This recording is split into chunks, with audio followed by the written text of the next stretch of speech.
अखेर आहे ते पाहण्यासाठी समीप या. माऊली, आपल्या कृपेचा विरोध असत आमच्या मस्तकी ठेवून दिव्य दृष्टी आपण मला प्रदान करता. नारदा, यावेळी मी आपणास दिव्य दृष्टी देतोय. पहा पहा पहा तो बालक, पहा व्याघ्रावर रूढ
आधीच भुसकाळ्यात असलेल्या नारदाला आणखी आपण भुसकाळ्यात टाकलात.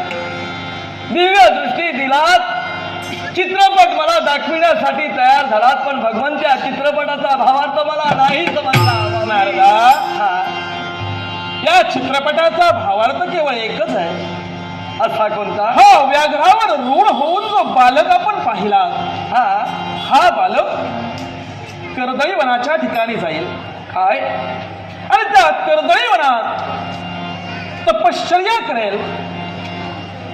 कालावधी परिपूर्ण होताच हा बालक अवतार धारण करेल आणि या विश्वातील मुमुक्ष जनांचा उद्धार करण्यासाठी, त्यांना योग्य अशा प्रकारचा मार्ग दाखविण्यासाठी हाच बालक समर्थ ठरेल.